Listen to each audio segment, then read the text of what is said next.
নমস্কার প্রিয় শ্রোতা বন্ধুরা, রাধা কৃষ্ণ বেদ পিয়ালি চ্যানেলে আমি পিয়ালি আছি। আজ আপনারা শুনছেন মহাভারত। মহাভারত যা এমন একটি মহাকাব্য যেখানে আমরা জানতে পারব পঞ্চপাণ্ডব তথা কৌরব ও অর্জুনদের মধ্যে বাদ বিবাদ ও সংঘাতের কথা, যেখানে আমরা জানতে পারবো যুদ্ধের কথা, যেখানে আমরা জানতে পারবো আত্মত্যাগের কথা। মহাভারত রচনা করেছেন কৃষ্ণদ্বৈপায়ন। মহাভারত রচনা করেছিলেন কৃষ্ণদ্বৈপায়ন, যাকে বেদব্যাস নামে জানা থাকে। বেদব্যাস মুনি।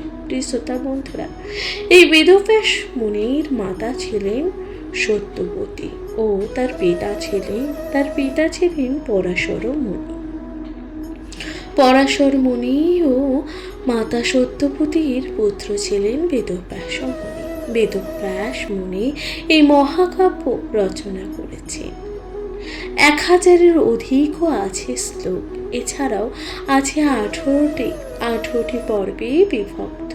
এই 18টি পর্বে আপনারা শুনবেন আদি পর্বের আজকের আলোচ্য বিষয় বিশ্বামিত্র বশিষ্ঠ বিরোধ ও কলমাসুপাদ রাজার উপাখ্যান। তাহলে শুনতে থাকুন মহাভারত।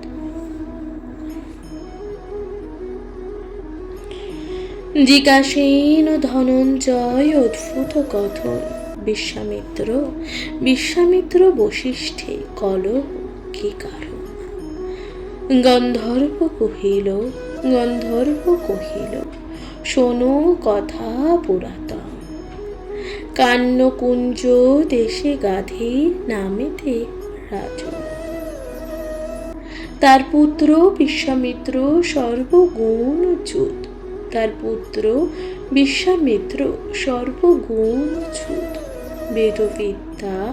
বেদবিদ্যা বুদ্ধি বলে ভুবনে যে অদ্ভুত। একদিন সসৈন্যতে গাধীর নন্দন। মহাবনে প্রবেশিল মৃগয়ার কারণ। মারিল অনেক মৃগ বনের ভিতর। মৃগয়ার শ্রান্ত বড় হইল যে নৃপবর। ক্ষুধায় পীড়িত বড় হইল যে পরিশ্রম। ভ্রমিতে গেল বশিষ্ঠ আশ্রম। মনোহর স্থল দেখি হইল হৃষ্ট মন।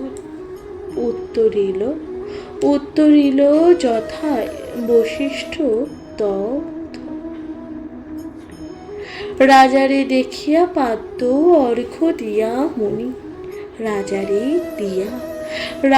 দেখিয়া পাদ্য অর্ঘ্য দিয়া মুনি। অতিথি বিধানে পূজা করিলেন। রাজার যতক সৈন্য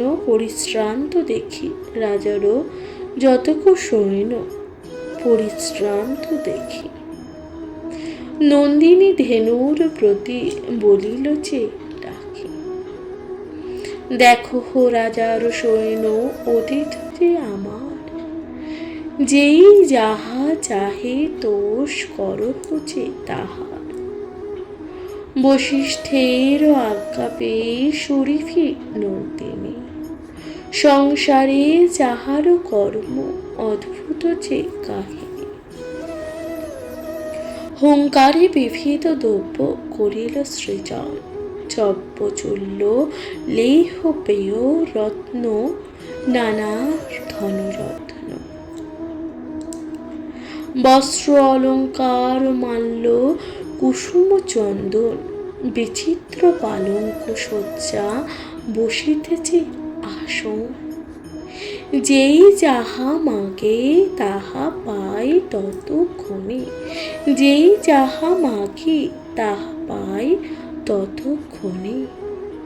পাইয়া পরমানন্দ সর্বসৈন্যগণে। গরিব দেখিয়া গরিব দেখিয়া কর্ম কর্ম বিস্ময় রাজ। বশিষ্ঠ মুনিরে বলে গাধীর নন্দ। এই গাধী এই কবি মুনিরাজ দান করে মোরে, 1 কোটি গর্ব 1 কোটি গর্ব দিব স্বর্গ মন্ডি খুঁড়ে। নতুবা সকল রাজ্য লহ তব ধন। হস্তি অশ্ব পদাতেই যত সৈন্যগণ।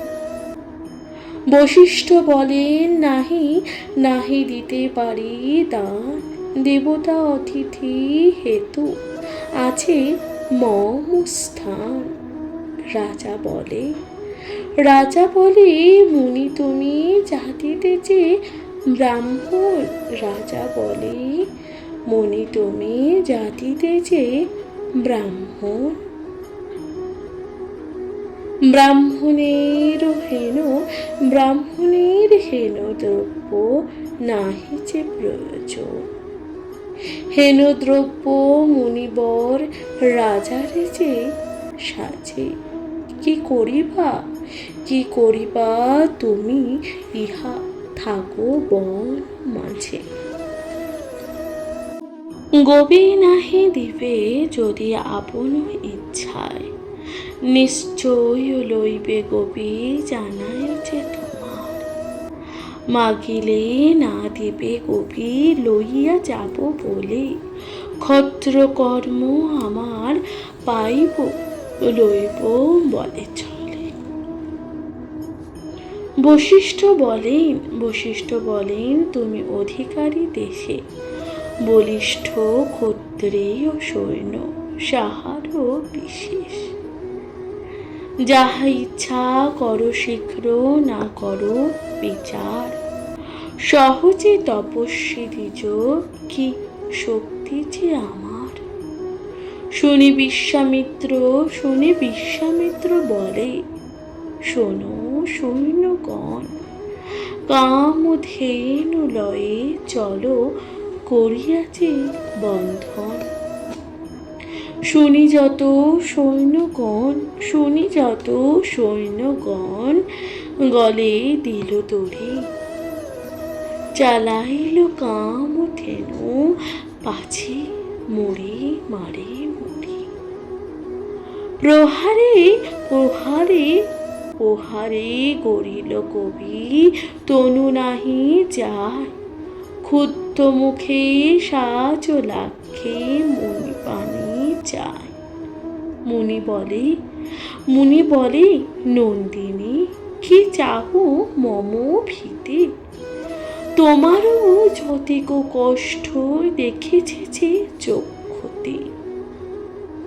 তপস্বী ব্রাহ্মণ আমি কি করিতে পারি, বলে তোমা লয়ে যায় রাজ্য অধিকারী।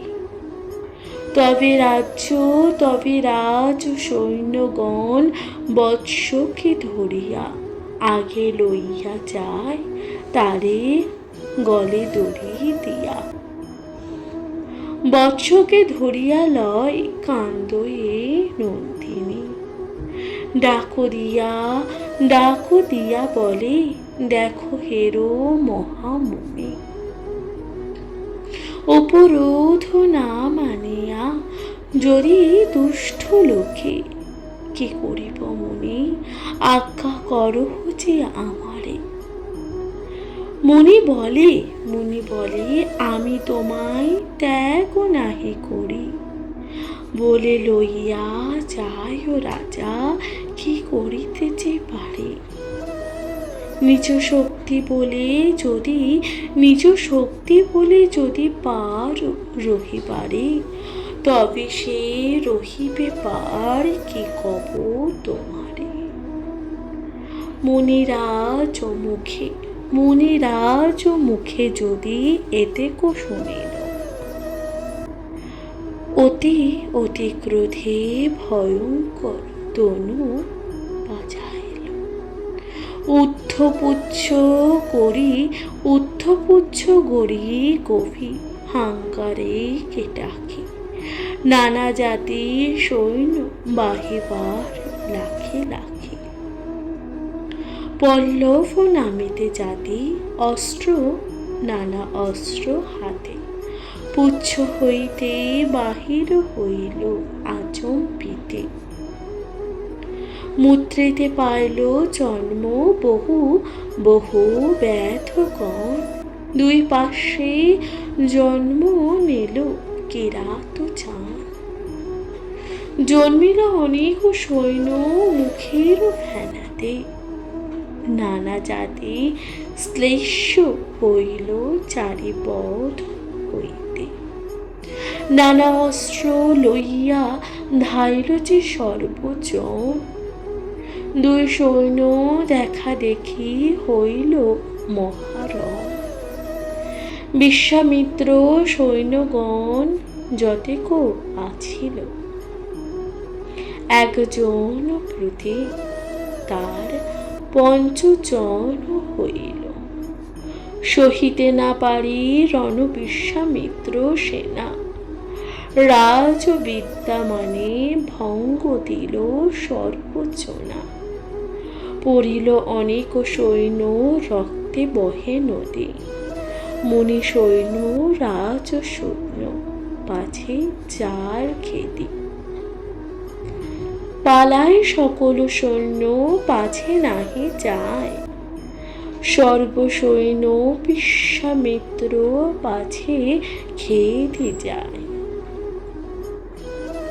বনের বাহিরে করি গাধীর কুমার, বাহুরিয়া সৈন্যগণ প্রণবী মুনিরে। তবে বিশ্বামিত্র বড় মনে অভিমান, তবে বিশ্বামিত্র বড় মনে অভিমান। মুনির নিকটে এত পাই যে অপমান।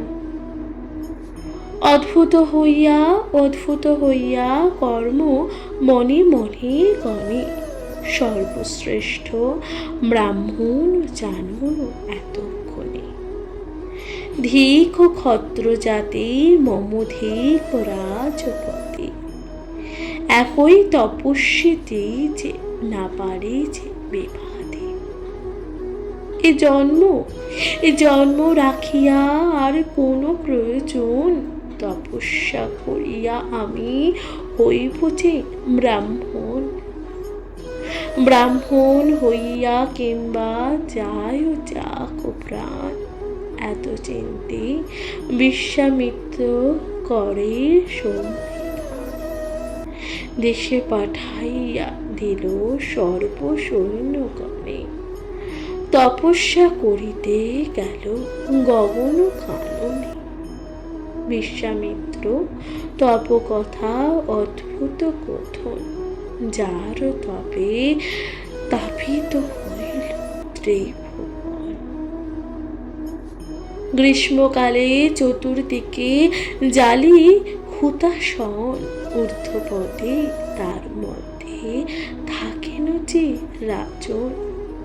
নাকে মুখে রক্ত বহে ঘোর দর্শন, অস্থি জন্ম সার মাত্র আহার যে পবন।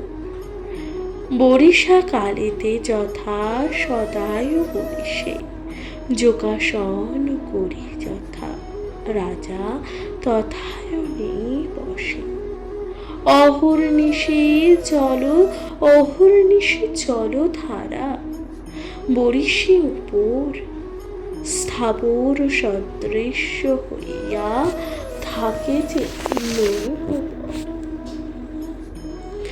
শীতকালে হীনবস্ত্র হইয়া নিরাশ্রম, হেমন্ত পর্বত যথা সদা বরিশন। এই রূপে তপ করে সহস্র বৎসর, তপে তুষ্ট হইয়া ব্রহ্মা দিতে এলো বর। ব্রহ্মা বলে, ব্রহ্মা বলে বর মাগো গাধীর নর্তন। বিশ্বামিত্র বলে করো আমারে এ ব্রাহ্মণ। বিরিঞ্চি বলেন তব খণ্ডকুলে জন্ম, কেমনে হইবে দ্বিজ দুষ্কর এ কর্ম। অন্য বর চাহ তুমি, অন্য বর চাহ তুমি, যেই লয় মন। বিশ্বামিত্র বলে অন্য নাহি প্রয়োজন। ব্রহ্মা বলে পরজন্মে হইবে যে ব্রাহ্মণ। এক্ষণে এক্ষণে যে চাই তাহা মাগো রাজন। বিশ্বামিত্র বলে আমি অন্য নাহি চাই, কিবা প্রাণ চাই কিবা ব্রাহ্মণ তো পাই। এত শুনি বিধাতা করিলেন যে কমন। পুনঃ পুনঃ তব আরম্ভিল গাধীর যে নন্দন।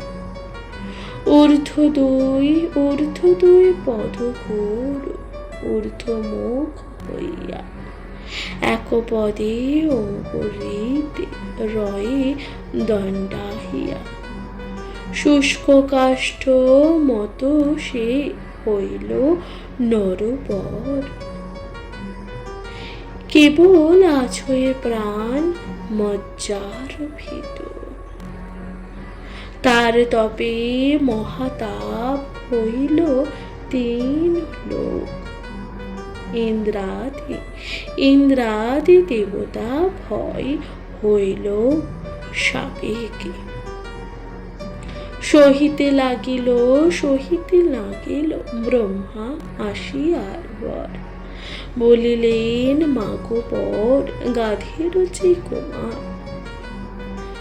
বিশ্বামিত্র বলে আমি মাগিয়াছি পূর্বে, ব্রাহ্মণ করহ যদি মোরে দিব বর দিব। এড়াইতে নারী সৃষ্টির যে অধিকারী। বিশ্বামিত্র গলে দেন আপন যে উত্তরী। বর দিয়া বিধাতা করিলেন গমন। বিশ্বামিত্রা মুনি হইল মহাতপোবন। হেন নহে কেহ নহে তপস্যার তাহার সমান। সদা মনে জাগে বশিষ্ঠের আপনার। সুরাসুর নাগ নর বশিষ্ঠকে যে পূজে। সুধা পান করিল সহিত দেবরাজে। বশিষ্ঠের অপমান সদা জাগে মনে, বশিষ্ঠের অপমান সদা জাগে মনে। বশিষ্ঠের ছিদ্র খুঁজে ভ্রমে অনুক্ষণে। ইক্ষ্বাকু বংশতে রাজা সর্বগুণধাম। সংসারেতে বিখ্যাত কলমাসপাদ নাম। মহামুনি বশিষ্ঠ তাহার পুরোহিত। যজ্ঞ হেতু তাহারে করিল যে নিমন্ত্রিত। বশিষ্ঠ বলেন কিছু আছে প্রয়োজন। রাজা বলে যজ্ঞ আমি করিব যে এখন। মুনি না আইল রাজা হইল ক্রোধমন। বিশ্বামিত্রে যজ্ঞ হেতু কইল নিমন্ত্রণ। বিশ্বামিত্র লইয়া সঙ্গে আইছে যে রাজন। পথে তো ভেটিল শক্তি বশিষ্ঠ নন্দন। রাজা বলে পথ ছাড়ি দেহ মনে পর। শক্তি বলে মোর পদ দেহ নরেশ্বর।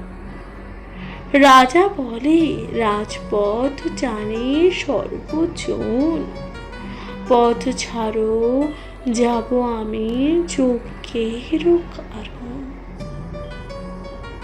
শক্তি বলে, দ্বিজ পথ বেঁধের যে বেঁধে, পথ ছাড়ি দেহ মরি, যাইব যে তড়িৎ।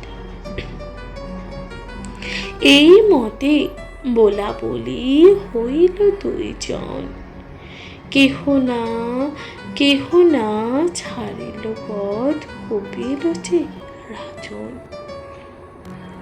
হাতেতে প্রভূত বাড়ি আছিল রাজার, ক্রোধে মনে অঙ্গে রাজা করিল যে প্রহার। প্রহারে জর্জর শক্তি, রক্ত পড়ে ধারে। ক্রোধ চক্ষে চাহিয়া বলিল যে নেইব পরে,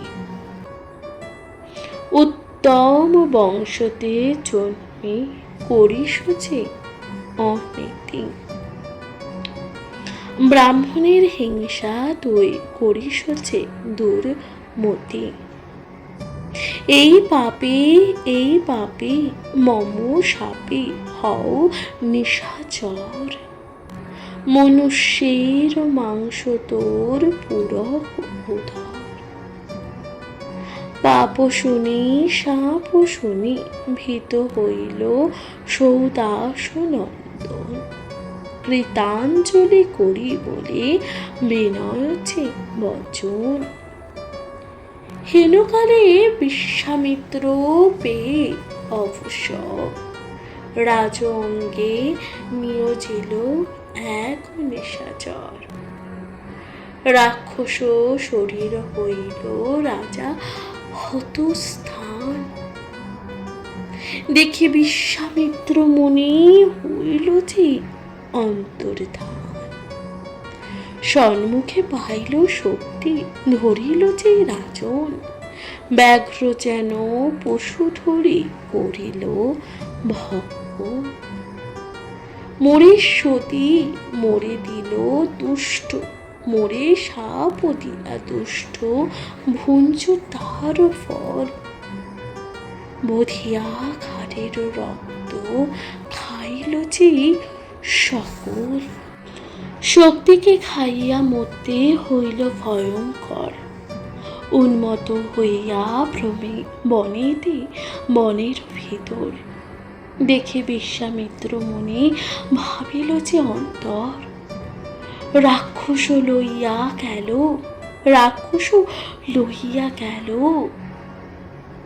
সঙ্গে মুনিবর, যথা যে বশিষ্ঠের সতেক কুমার।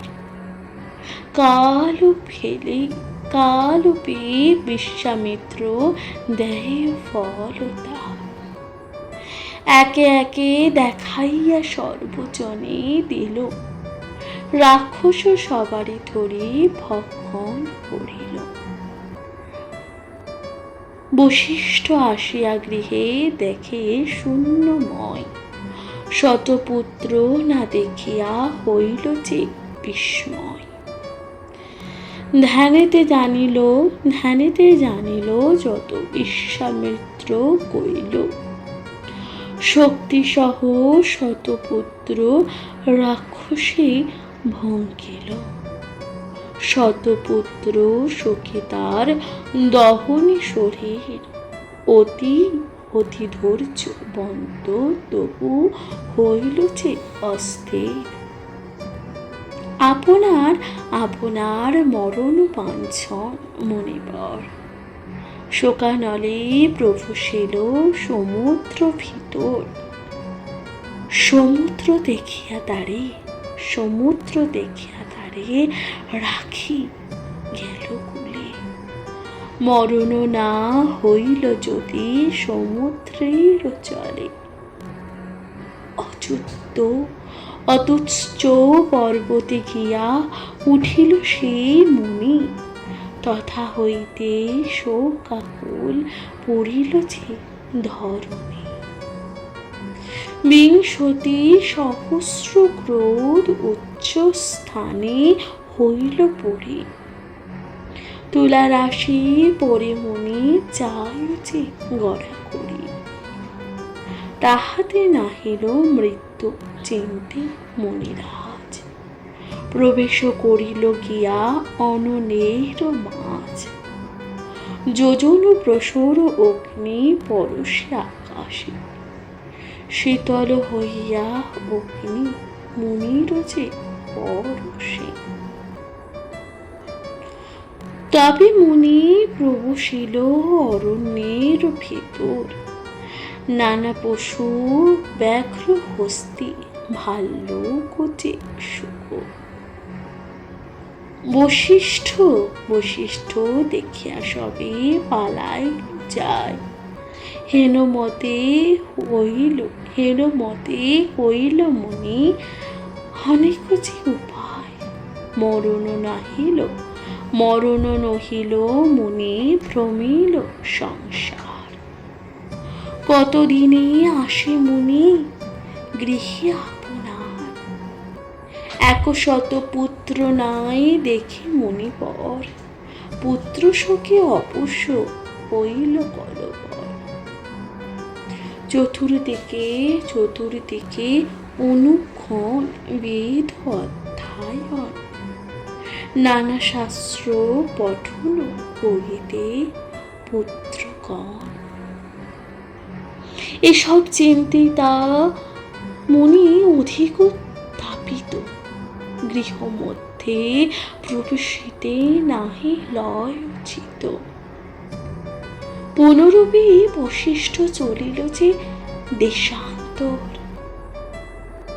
মরিতে উপায় মুনি করে নিরন্তর। দেখিল একটি নদী অত্যন্ত যে গভীর। ভয়ঙ্কর লক্ষ লক্ষ আছে যে কুম্ভীর। তাহে পরিবার তরে ইচ্ছা কইল যে মুনি। হেন পালে পাছু হইতে শুনি বেদ ধ্বনি। বিস্ময় হইয়া মুনি উলচিতা যায়। শক্তি ভাজ্যা অদৃশ্য শান্তি দেখিল যে তথায়। জোড় হাত করি বলে শক্তির প্রণীতা। তোমার সংহতি প্রভু আইলাম যে হেথা। মুনি বলে সঙ্গে আর আছে কোন জন। শত শত বেদ ধ্বনি করে যে উচ্চারণ। শক্তির কণ্ঠের প্রায় শুনিলাম স্বর। এত শুনি বলে দেবী বিনয়ের যে উত্তর। শক্তির নন্দন আছে আমারও যে উদরে। 12 বৎসর বেদ অধ্যয়ন করে। এত শুনি বশিষ্ঠ হইল হৃষ্টমন। বংশ আছো গনু নিবর্তিত তপোধন। বধূ সঙ্গ লইয়া চলিল পুন ঘর। হেনকালে ফেটিল রাক্ষস নরবর। নির্জন গহন বনে থাকে যে নিরন্তর। বহু নর পশু খেয়ে পুরয় যে উদর। নেপতি কলমাগ্ম পাত দেখি বশিষ্ঠরে। মুখ মেলি ধাইল মুনির গিরিবারে। বিপরীত মূর্তি দেখি হাতে কাষ্ঠদণ্ড। তৃতীয় প্রহরে যেন তপন প্রচণ্ড। নিকটে আইল মূর্তি অতি ভয়ঙ্কর।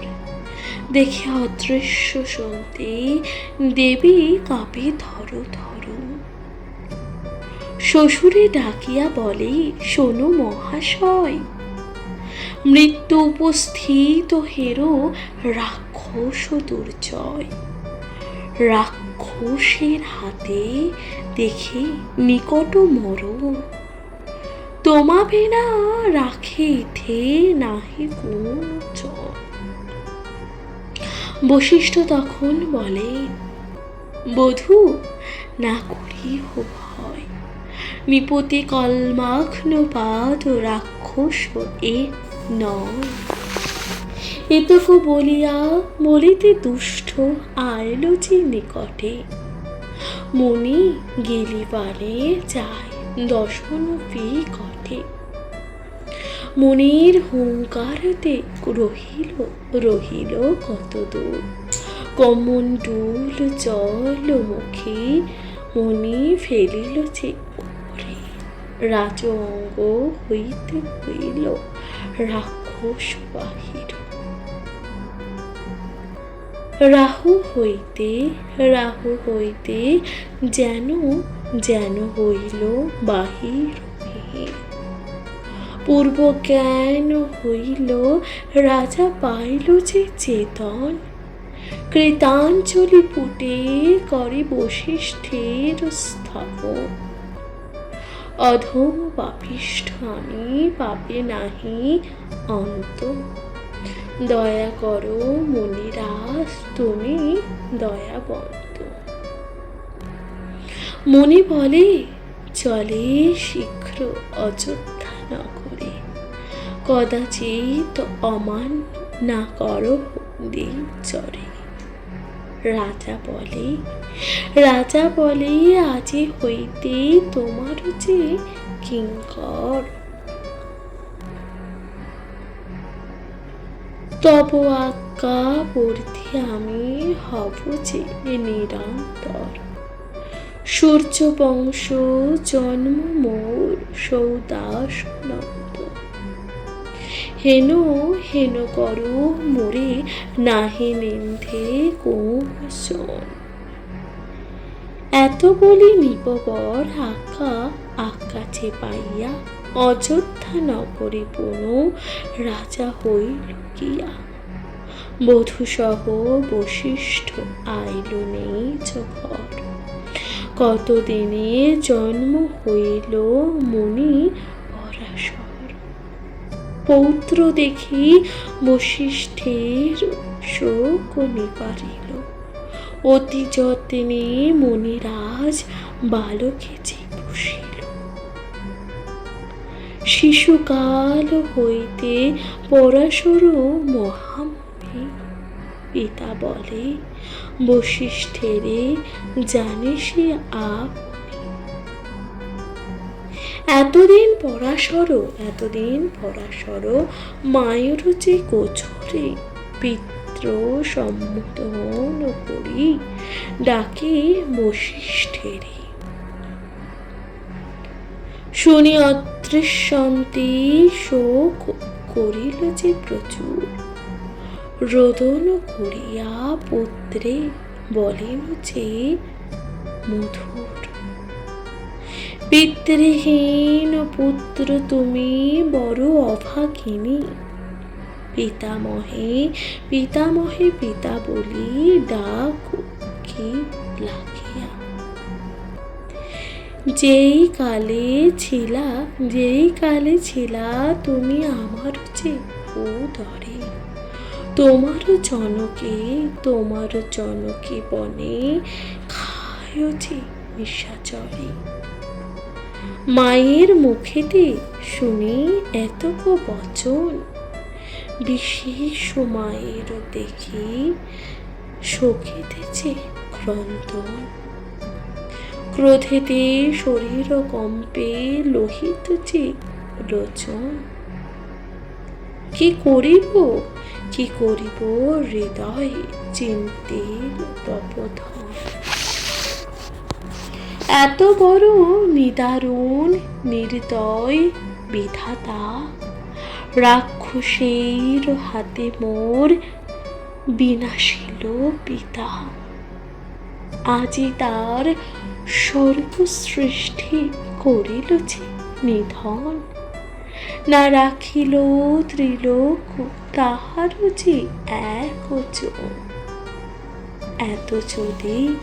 এত যদি মনে মনে কইল শক্তির কুমার, বশিষ্ঠ জানিল এ সকল সমাচার।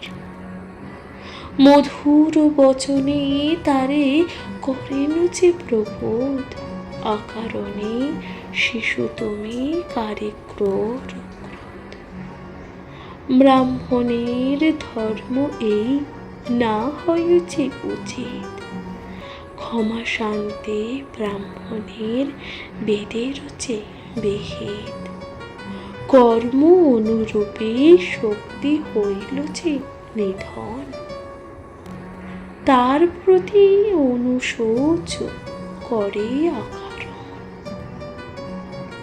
কার এত শক্তি তারে মারিবারে পারে, কর্ম অনুরূপ ফল ভঞ্জয় সংসারে। ক্রোধ শান্তি করে বাবু তত্ত্বে দেহ মন, অকারণে সৃষ্টি কেহ করিয়াছে নিধন। মহাভারতের কথা অমৃতের লহরী, শুনিল অধর্ম ক্ষয় পরলোক তরী। প্রিয় শ্রোতা বন্ধুরা, তাহলে এখানে সমাপ্ত হলো, এখানেই আপনারা শুনবেন সমাপ্ত হলো এই যে বিশ্বামিত্র বশিষ্ঠ বিরোধ ও কলমাঘ্নপাদ রাজার উপাখ্যান। আপনাদের কেমন লাগলো মহাভারত পাঠ অবশ্যই লিখে জানাতে ভুলবেন না। আপনাদের ভালো লাগলে অবশ্যই কমেন্টে লিখতে ভুলবেন না। হর হর মহাদেব। আজকের মতো তাহলে জানাচ্ছি এখানে বিদায়। ভালো থাকবেন, সুস্থ থাকবেন, শুনতে থাকবেন অবশ্যই মহাভারত পাঠ। নমস্কার।